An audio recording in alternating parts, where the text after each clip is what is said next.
just disconnected me. Right, 1 second. Oh.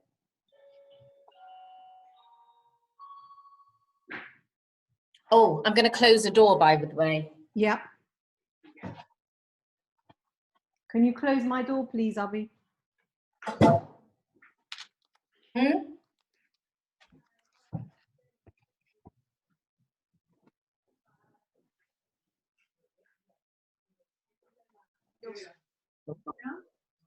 So you want? I'm just going to shut my door here. Yeah, and I'm going to shut everything else on my computer. I'm on a call. Please don't. I'll come in here. Thanks. Fine. It's like Grand Central Station here. Oh, hang on, I've lost you. Can you hear me now? No, I've lost you on my screen. I'm there as Joanna. Yeah. I know, I don't know what I did. I pressed something. Just let me check oh yeah, the volume's on. You've got it. Yeah. Right, so let me just check. Oh, I've done it again. There. Okay, I won't touch anything. Okay, don't touch anything. Oh, Dan's on as well now. Okay. Looking good. I made an effort. I like the yeah, it's good. Put my hair down. Right, okay. A second. Okay. I'm muting and I'm going off. Right.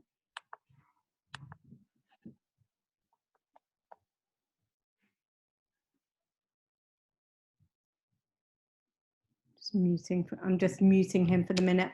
Otherwise, our conversation he can hear in his office.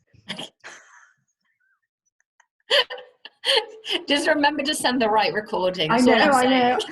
And Matty just messaged Matty to say, where am I sending it? Because I wasn't sure if it was to him or somebody else. And he said to me, send it to me. And then he said, what are you recording? So I wrote back, I said, what are you on about? Rabbi Sacks. So he wrote back, he says, I missed out time. Like, what time are you recording? Okay, relax. A question for you, by the way. Are they putting on any graphic, like the link to Rabbi Sacks's website, or? We need to ask them to do that. Because I was watching some of the recordings or some of the live things, and they should just put the names or, the obvious things. Yeah, so I'm giving it to Matty 2 hours ahead. So he should be able to edit. I imagine they'll want to do a slide or something to lead into it. Although I've seen that they've just put names Which on I the think is bottom fine if they do it once for both of us and just have out. But I thought the link for the actual resource would be a good idea. That was all. Okay, I think Rabbi Sacks is on. Hello? Hello? Can you hear me? Yes. Oh, there I am. Perfect. Jolly good. Hi. Karen, how are you doing? I'm all right. How are you? Yeah, okay. Slightly unnerved by all this technology, I have to say. Join the club. It's more complicated than it seems, so everyone must have a Joanna. I couldn't agree more. It's sort of, I said to Dan and Joanna earlier that I'm comfortable doing these interviews. I just get nervous about the technology. But Joanna's here, so I'm not. Exactly so. Joanna is one of those great sedatives in life. And go on, how are you? Are you all right? Yeah, I'm fine. And you? Yeah, fine, thank you. You must find it really difficult. You're more in company than I am. It's a strange situation. I mean, in the first week, I have not been used to sitting at my desk at a computer all day, every day for so long. I had a stiff neck, stiff back, I'm always running around. But, we're all adapting and we'll get through it. We have to. 5 minutes exercise every 2 hours.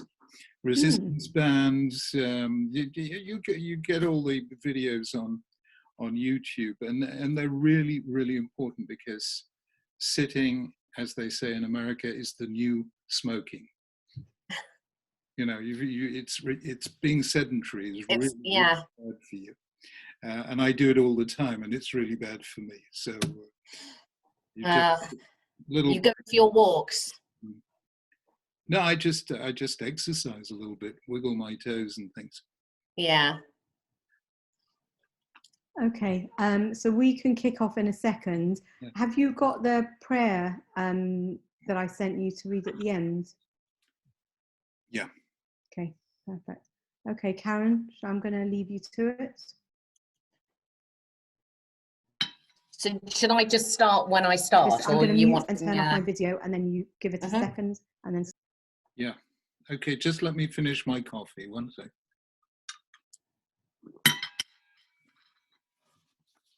Okay.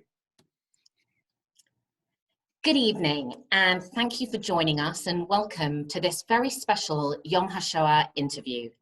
My name is Karen Pollock, and I'm the Chief Executive of the Holocaust Educational Trust. We work across the UK, educating people from every background about the Holocaust and the important lessons to be learned today. I'm delighted to be joined by Rabbi Lord Sacks, Chief Rabbi of the United Hebrew Congregations from 1991 to 2013, author of numerous publications, including Not in God's Name, The Dignity of Difference, and most recently, Morality, Restoring the Common Good in Divided Times, which is particularly relevant to the times we're living through today. It's been a real privilege for me to work with Rabbi Sacks over many years, but it had been a while, so it was an absolute pleasure and honor to be reunited recently to produce a series of short videos exploring some of the big questions of faith and ethics posed by the Holocaust. In the videos, Rabbi Sacks has addressed 10 key topics around Jewish responses to the Holocaust, and you can access this brand new resource at rabbisacks.org/Holocaust. We're going to discuss some of the themes in the next half an hour, and I hope you find it interesting and food for thought on an important day in the Jewish calendar. And before I dive into the questions about the key themes, I think first of all, I just want to say, Rabbi Sacks, welcome. Never in a million years did I think that we were going to be doing a Zoom video call and shooting the breeze, but here we are. How are you? And how are you managing in what are extraordinary and challenging times? Well, Karen, they are extraordinary because a month ago I didn't know what it was to Zoom at all. I thought that's what Cadillacs did in America. Shooting the breeze I did before, but Zooming I never did. So it's an amazing thing that nature, history, or the Almighty have provided us with this extraordinary technology that allows us to be together even when we're physically apart. And that's been a thrilling revelation to me. So how am I managing? I'll tell you something interesting. You know, it's a famous thing that the Chinese ideogram for crisis also means opportunity. So the Chinese can get out of crises because they see the opportunity. There's only one language that I know that goes one better, and that's Hebrew, because the Hebrew for crisis is mashber. And in olden days, mashber was a birthing stool. So when you had a crisis in Judaism, it was chevlei leda, birth pang, something new was being born.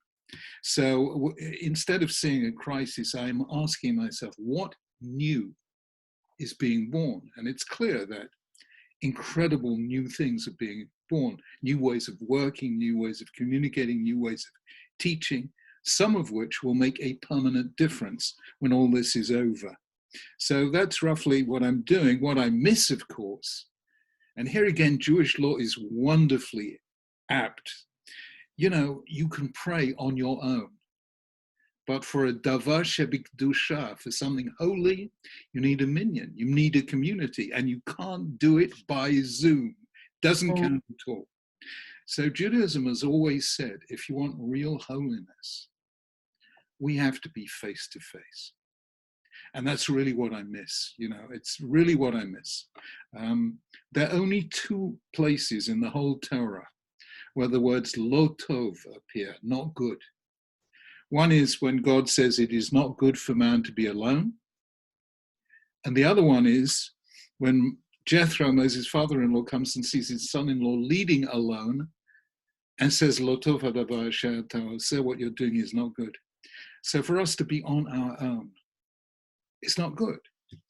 And therefore, I'm really hoping that when we come out of this, we will recognize the preciousness of what we've taken for granted for so long.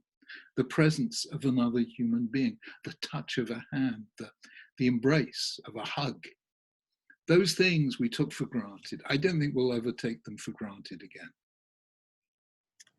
Well, I think we're all embracing this new technology. And I think we're also certainly missing, our loved ones. But I know that many of mine are tuning in to watch this evening. And I know that our community, I think, will be reassured by what I hope will be a really engaging and interesting session. So I'm glad to see that you are well. And let me ask you, before I go into the themes, one question about why you thought it was important to even embark on this project and why now? Do you remember what we used to do around Yom HaShoah, Karen? We used to get together in Hyde Park by that stone with, Alela Ani Bokia, for these I weep. And I remember the first time I went, there was a class from a Jewish secondary school who'd just come back from a trip to Auschwitz. And they were talking about their feelings. And their feelings were completely inchoate. They were traumatized. But they didn't know what to do with that trauma, because nobody had given them a framework to set it in, a story, something or other that connected us here now to what happened to others there and then. I don't know, have you been to Tom Stoppard's new play, Leopoldstadt? Yes. It's about an assimilated Jewish family in Vienna. And it ends with a horrendous moment, very powerful moment of what happened to them all. Auschwitz, Auschwitz, Auschwitz. But again, it's just trauma. There's nothing explanatory there. There's nothing to say, where do we go from here? And therefore, I felt that this project, Karen, that we've done together is so important, because we've got to draw lessons out of this. We've got to tell a story out of this. Steven Spielberg in Schindler's List comes to the bottom line: what a single life is like a universe. Viktor Frankl comes out with this powerful line: don't ask what you want from life, ask what life needs from you. Edith Eger, in that incredible book she published when she was 90, her first book, a survivor not only of Auschwitz, but of the Death March. And there's a woman who's taken her pain and used it to heal the pain of others. And then you and I, Karen, knew so well that gracious lady, Gina Turgle, who would go around, in her 80s to kids in secondary schools and teach them not to look back at the past, but to say, wow, we're free. You can open the door and walk out of this room. Don't take that for granted. Don't assume you won't one day have to fight for it. All of these are very positive messages. And the Holocaust experience has to be embedded in those messages if it's not simply to be a trauma.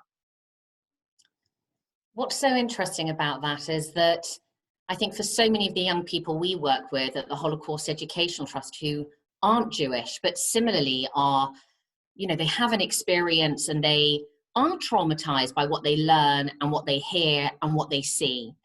Yet they also are searching for something positive and some way of, the reaffirmation of life. And you're right that Gina Turgle, particularly, what an example of that reaffirmation, and somebody particularly around Yom HaShoah I miss very much. I want to ask you now about a question about faith. It's almost cliche that the question of where was God is probably the question most often asked. How do you respond to that question, and How would you say the Holocaust impacted your faith? Well, look, I give an answer to that, Karen, in the little videos we did together. So I'm going to give you a different answer right now.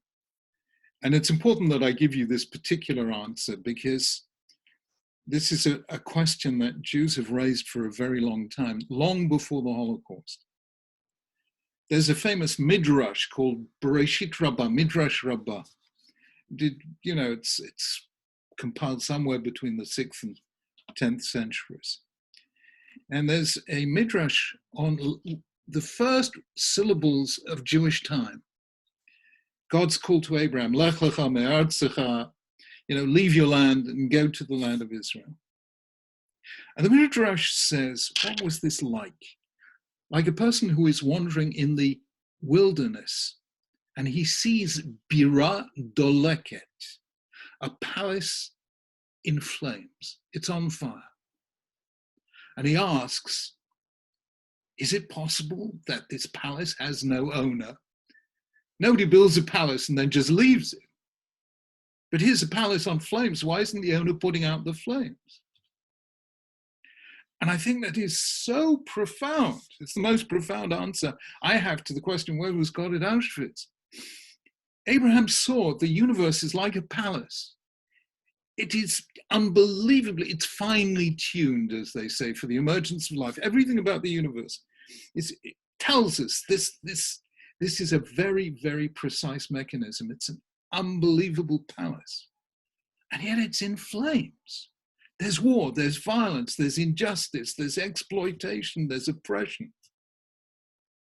And Abraham says, if the universe is like a palace, somebody must have designed it, someone must have owned it. Why is he leaving it on fire?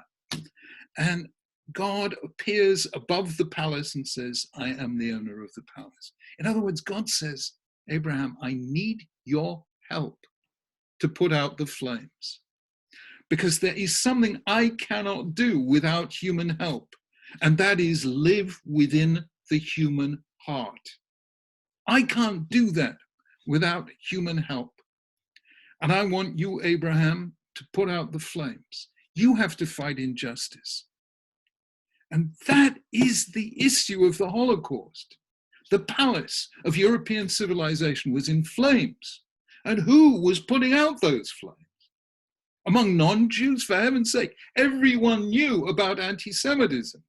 There was Drumont, La France Juive. In 1882, Paris was an epicenter of anti-Semitism. Karl Lueger, the mayor of Vienna, was where Adolf Hitler got his first tutorial in anti-Semitism. Everyone knew it was happening. Who did anything? Now, amongst Jews, it has to be said that Jews did send out a warning. Moses Hess, one-time colleague of Karl Marx, published a book in 1862 called Roman Jerusalem, one of the first texts on anti-Semitism. This is 17 years before the word anti-Semitism was even coined. And he warned of German anti-Semitism. He said, don't think you can avoid it by converting to Christianity, because Germans don't hate Jewish customs, they hate Jewish noses. You're not going to, etc. Theodor Herzl, 1896. Can I just read you something, Karen, from Der Judenstaat? And we wish a refuah shlema to the Jewish Chronicle, because Der Judenstaat was first published in the Jewish Chronicle in 1896. We hope it will speedily recovers from its current situation and comes back to us. This is what Herzl says. We have honestly endeavored everywhere to merge ourselves in the social life of surrounding communities. We're not permitted to do so. In vain are we loyal patriots, our loyalty in some places going to extreme. In vain do we make the same sacrifices of life and property as our fellow citizens. In vain do we strive to increase the fame of our native land in science and art. In countries where we have lived for centuries, we're still cried down as strangers. If only we could be left in peace. But I think we shall not be left in peace. 1896. So some Jews saw it coming, some of them even earlier. Heinrich Heine, already in the 1830s. And those were the warnings we should have heeded, which is why we must never, ever sit back and be silent when we see a repeat of anti-Semitism. But I am telling you, God needs our help to put out the flames, and that help was not forthcoming. What do you think that we can learn from those who were there? As you know, the Holocaust survivors, I mean, they're at the heart of what we do at the Holocaust Educational Trust, and a source of inspiration to me and people I've known for so long. They're like extended family. You also have a strong and historic relationship with survivors, and I know how much they revere you. Can you talk to me a bit about the importance of survivors' voices, and especially on days like today? And also, what have you learned from survivors that you've met and worked with? Well, I'll tell you what I've learned specifically now during the coronavirus pandemic, which is, for heaven's sake, go back and remind yourselves of those stories of the survivors. And they will help you see your situation in proportion. For heaven's sake, I mean, goodness me, we're not facing a millionth of what they faced.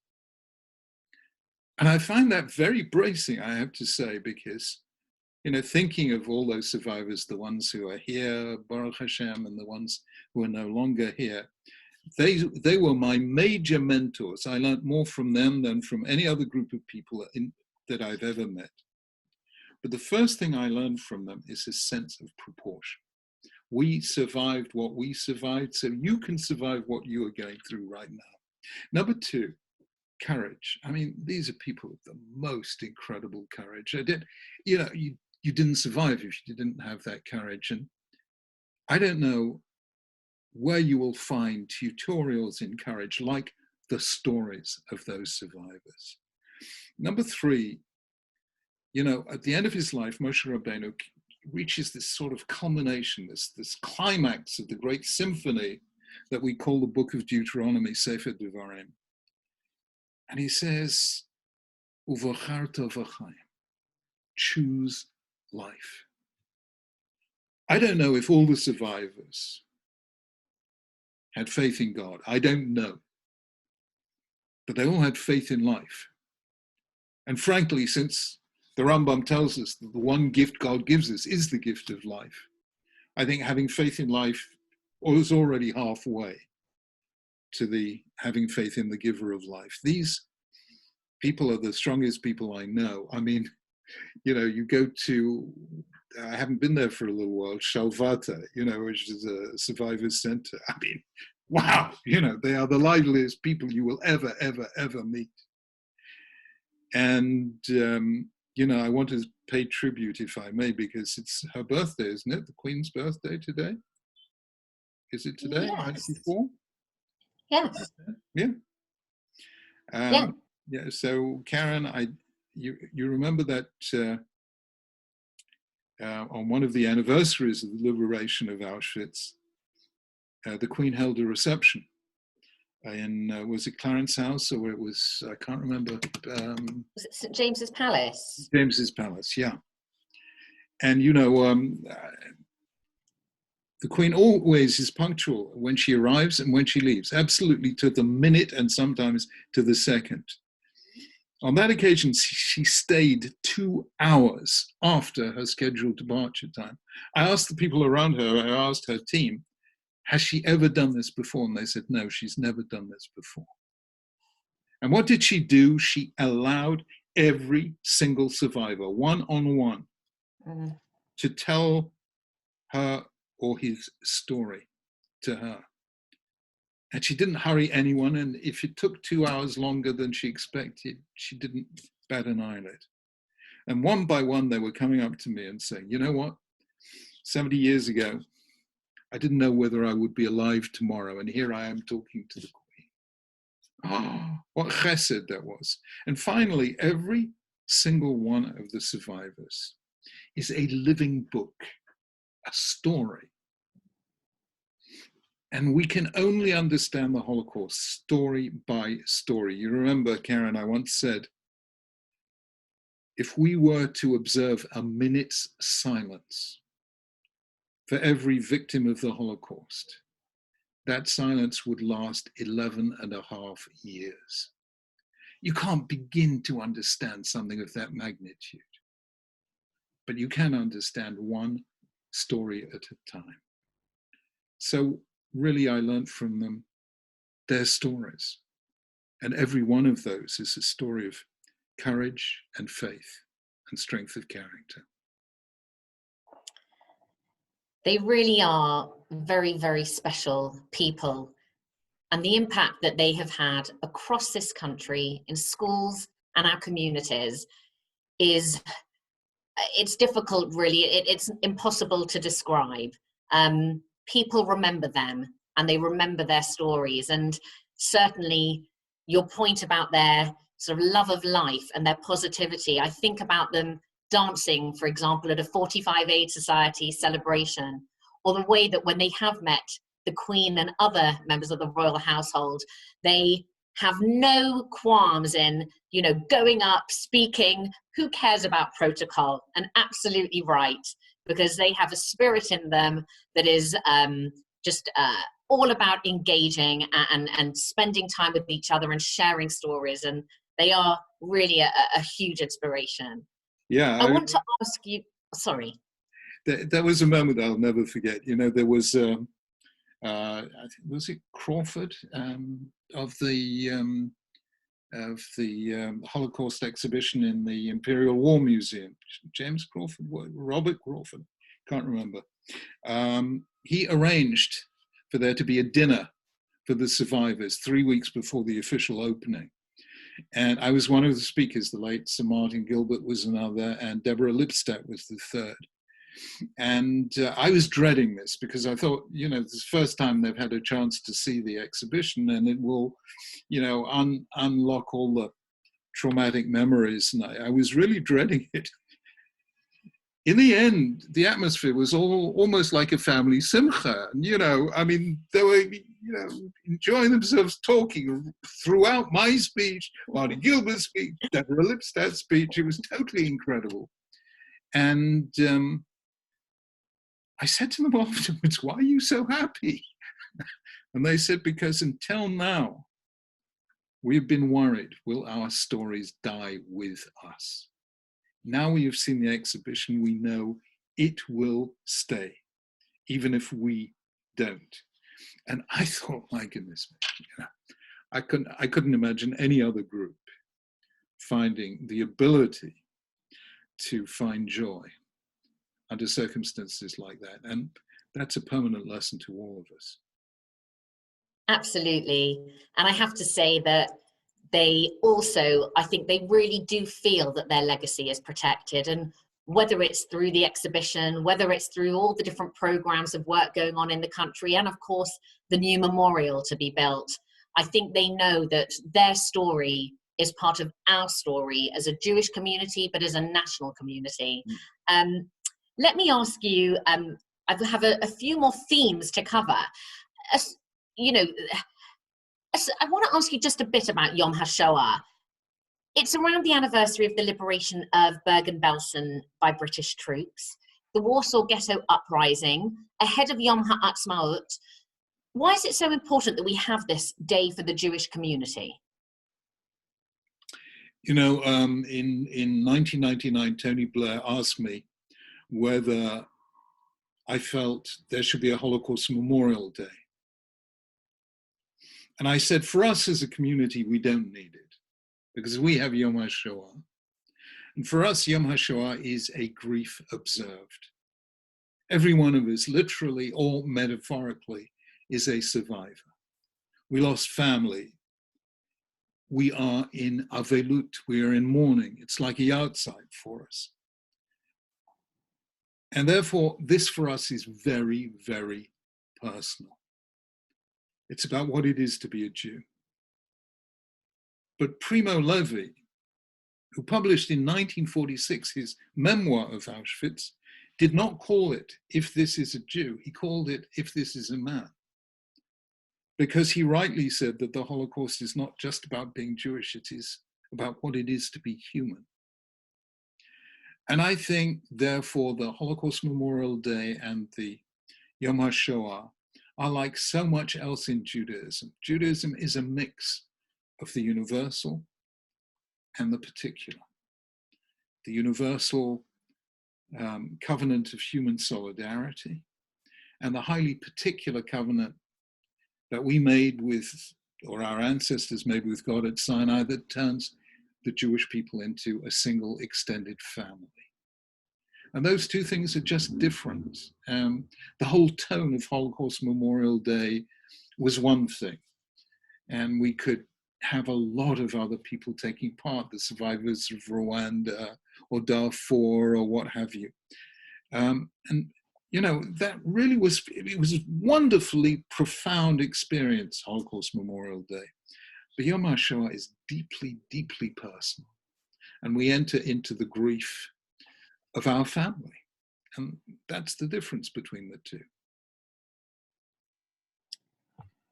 You touched on this earlier, but I think it's worth revisiting it. We're remembering today the murder of 6 million Jewish men, women, and children. We're honoring the people who survived. We're promising to carry their legacy. And despite all that we know about the danger of anti-Semitism, the cries of never again, it's an old age hatred, and it continues to blight our society. And you are very well known for describing anti-Semitism as a mutating virus. What did and do you mean by this? And if you don't mind me adding on a question to this, history does teach us that in times of crisis, it can be that minority communities can be scapegoated and blamed. So do you still worry for the Jewish community and other minorities in the 21st century about this mutating virus? Yeah, I came up with the metaphor of a mutating virus because I was puzzled by three things. Number one, the sheer internal contradictions of anti-Semitism. Jews were hated because they were rich and because they were poor, because they were capitalists and because they were communists, because they kept to themselves and because they infiltrated everywhere. Hitler believed that Jews controlled the United States and the Soviet Union. And when asked, how on earth can Jews control two completely opposite and incompatible systems, said, well, you see, it's Jews. Just proves it's Jews. Only Jews could do that. The complete madness.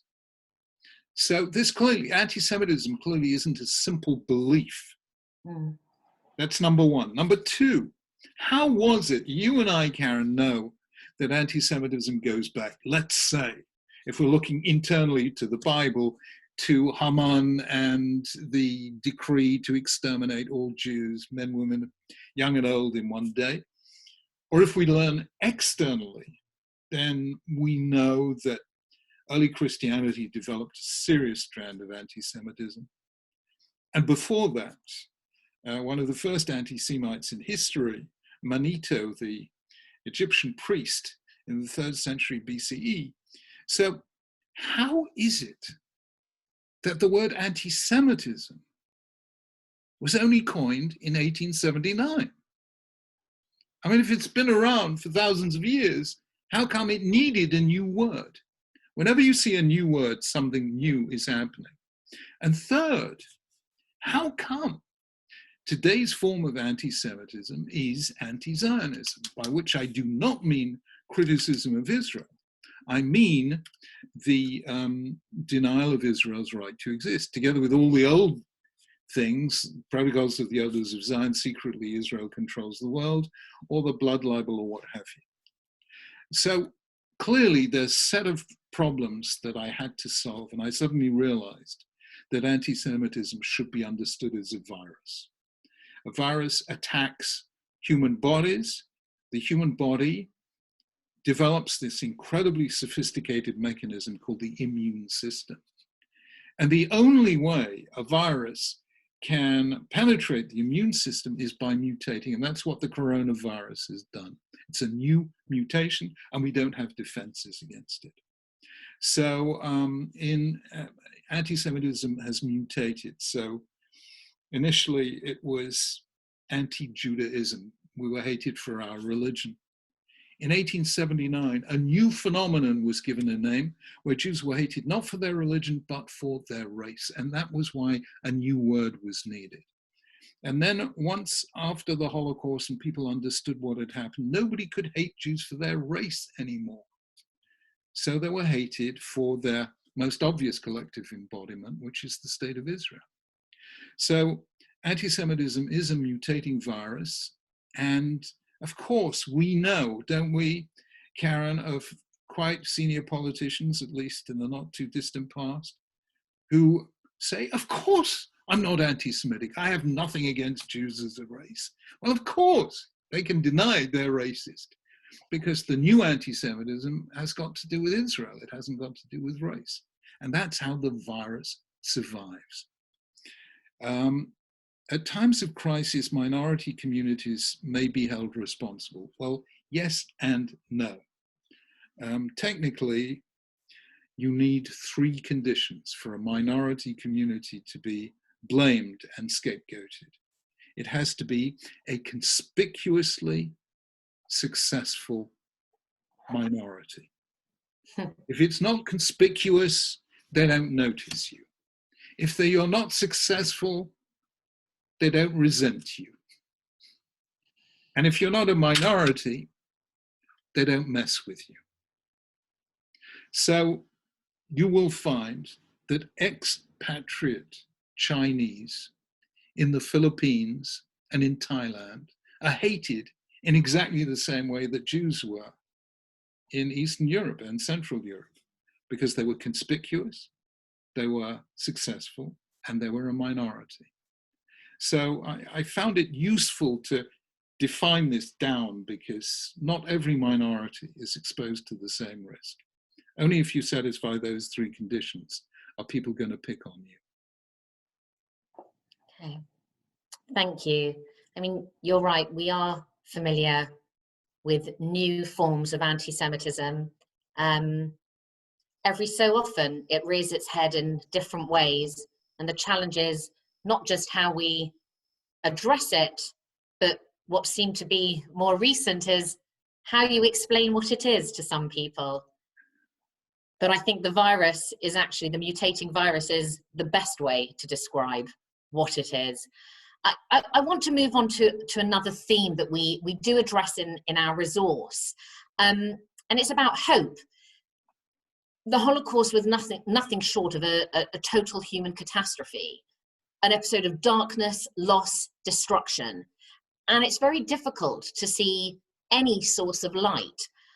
And I want to ask you, what sources of light did you see or do you see from the past? And is it possible to find hope in this chapter of our history?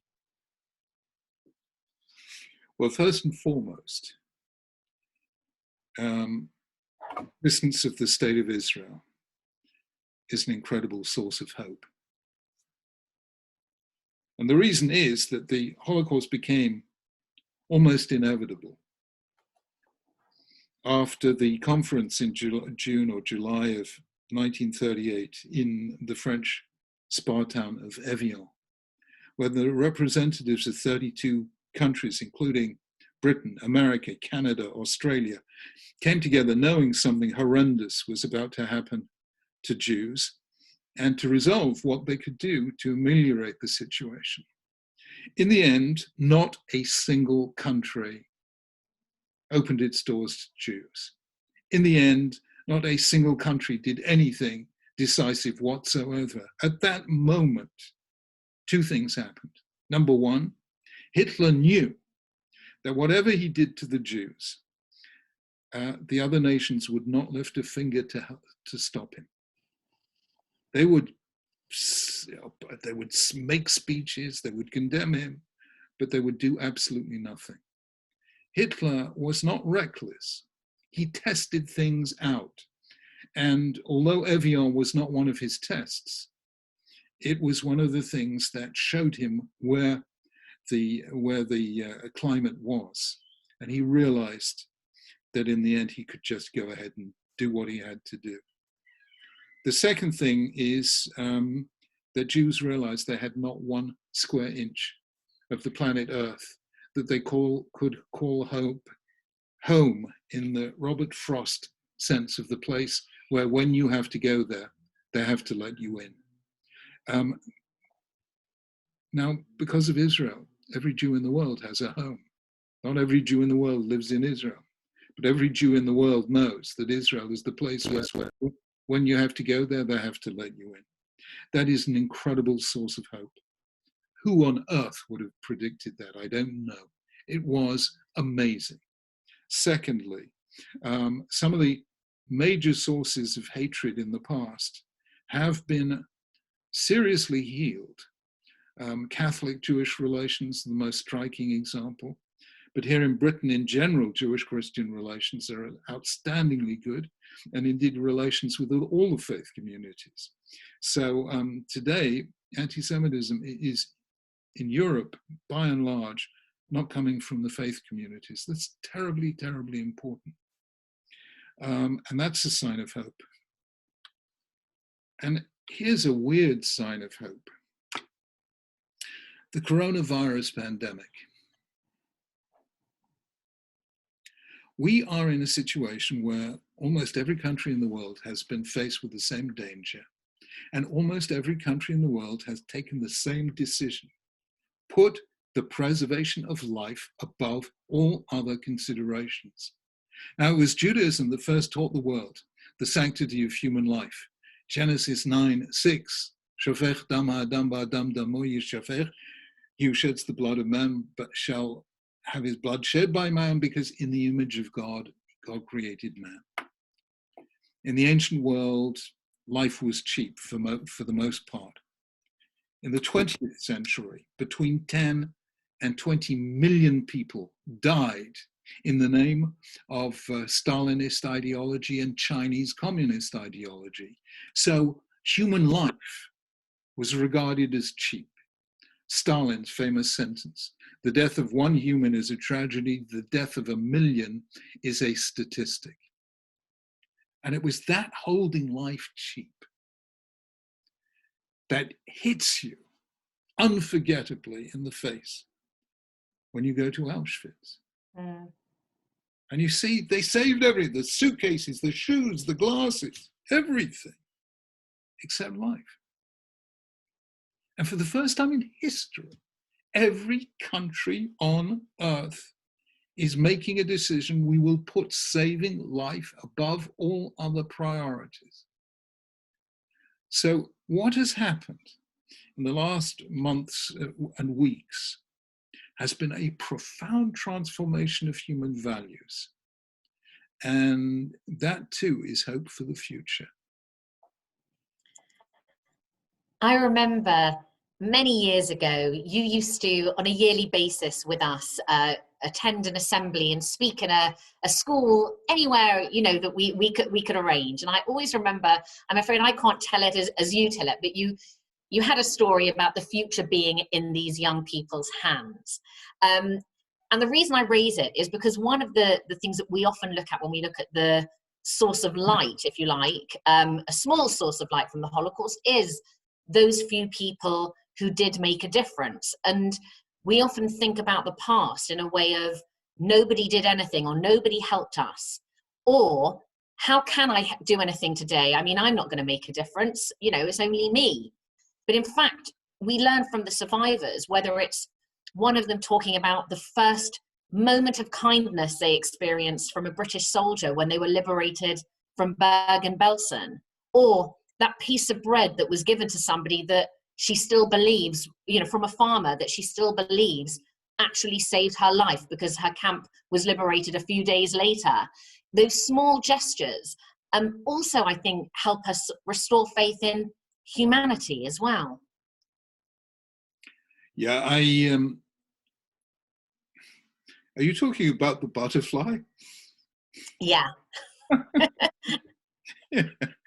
It's an old story that, a great Rebbe, you know, great mystical rabbi came to town one year, one day, and everyone was queuing up to see this holy man who was known to fathom secrets that were hidden from everyone else.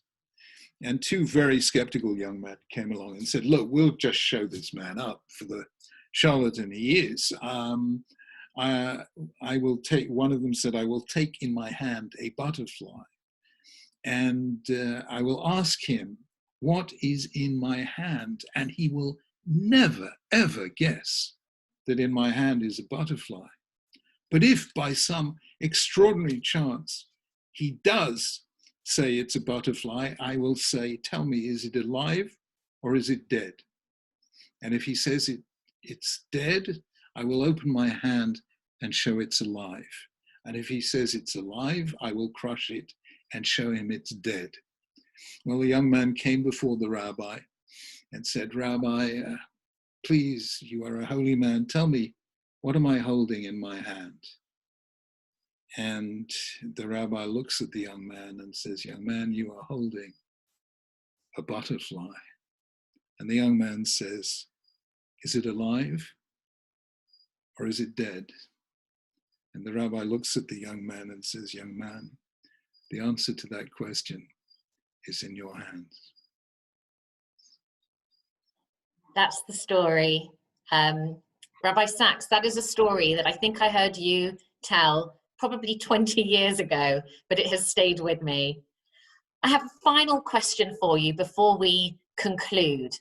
In your latest book, Morality, Restoring the Common Good in Divided Times, you talk about the shift in emphasis from I to we, which again is so relevant today. And in one of your responses in our series of questions, you said that faith is to live in uncertainty, and we do live in uncertain times. So my final question to you is, what is your message today to those joining us this evening, our viewers, and those who might be struggling at the moment, whether it's struggling with loss or anxiety, loneliness, fear? What's your message? Well, I would say three things. Number one, when I look out of the window and when I have the chance to walk in the park in this crazy, unprecedented time, the first thing I think is, Baruch Hashem, nobody's killing one another. This is a horrendous moment, but it's not a war. Humanity is not divided into us and them, our side and the enemy. We're all on the same side on this one. So the first thing is to say, look, think back to Yom HaShoah and what war is really like. Not only for us, but, you know, for 6 years. It took an awful long time for human values to be restored after that. There was a lot of hate and a lot of killing. And the first thing I say is put things in perspective. Nobody's killing one another. The sun is shining. The birds are audible in a way I could never hear. You know, here we are near the Finchley Road and there are no cars. You know, you can hear the birds. It's thrilling. That's number one, you know. Su'u einechem marom ur'u mi bara ela, said Isaiah. Lift up your eyes and see who created all this. That's number one. Number two, the Gina Turgle message. Understand that you can walk outside your front door and nobody's going to beat you up. You can take a walk in the park and you can smile at people and they will not tell the police about you. You know, Gina was saying, don't take freedom for granted. Just know what it's like to lose it, and then you will appreciate it when you have it. And number three, I would go back to a classic Jewish text, the Sefer HaChinuch, who says, Acharei ha'pu'ulot nimshechu levavot, which means the heart follows the deed. Did you know that if you want to feel happy, smile?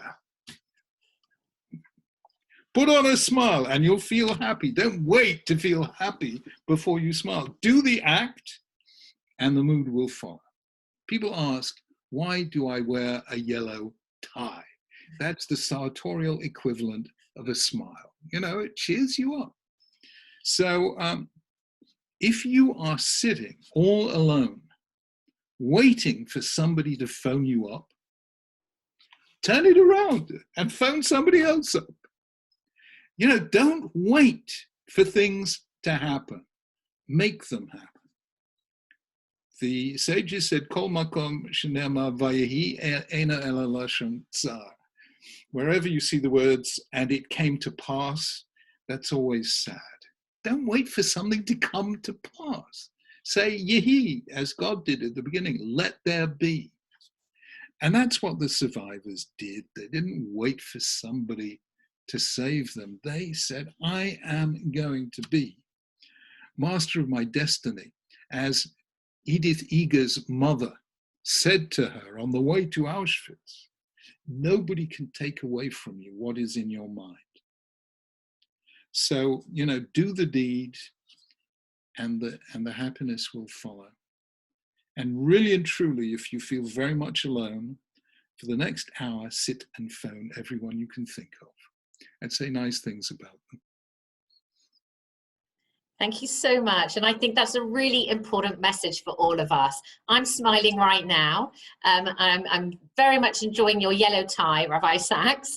But I think that, you know, we've all been in touch with each other a lot more over this period and actually are really appreciating each other.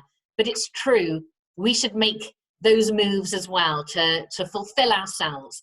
And actually, I should say that somebody who I think really sort of represents that to me is somebody who took it upon himself after the Holocaust to really make a difference here, and that's Sir Ben Helfgott, who really understood about making decisions and creating his own destiny. What more of an example could we have? Rabbi Sacks, we're going to conclude. I feel like we've only skimmed the surface as there's so much to explore, but it's been enriching and compelling, and I'm sure that those joining us have, or I hope certainly that they've valued this as much as I have. For those watching, do please take a look at the resource we've created together. You can find this at rabbisacks.org/Holocaust. Rabbi Sacks wrote a prayer some years ago for Yom HaShoah, a prayer that I remember was very powerful and very moving. And I wondered if we could finish today's conversation by asking you, Rabbi Sacks, to recite the prayer on behalf of us all. Yeah. Today, on Yom HaShoah, we remember the victims of the greatest crime of man against man. The young, the old, the innocent, the 1.5 million children, starved, shot, given lethal injections, gassed, burned, and turned to ash because they were deemed guilty of the crime of being different. We remember what happens when hate takes hold of the human heart and turns it to stone. What happens when victims cry for help and there is no one listening? What happens when humanity fails to recognize that those who are not in our image are nonetheless in God's image? We remember and pay tribute to the survivors who bore witness to what happened and to the victims, so that robbed of their lives, they would not be robbed also of their deaths. We remember and give thanks for the righteous of the nations who saved lives, often at the risk of their own, teaching us how, in the darkest night, we can light a candle of hope. Today, on Yom HaShoah, we call on you, Almighty God, to help us hear your voice that says in every generation, do not murder, do not stand idly by the blood of your neighbor, do not oppress the stranger. We know that whilst we do not have the ability to change the past, we can change the future. We know that whilst we cannot bring the dead back to life, we can ensure their memories live on and that their deaths were not in vain. And so on this Yom HaShoah, we commit ourselves to one simple act, Yizkor, remember. May the souls of the victims be bound in the bond of everlasting life. Amen. Thank you, Rabbi Sacks. Thank you all for joining us, and be well.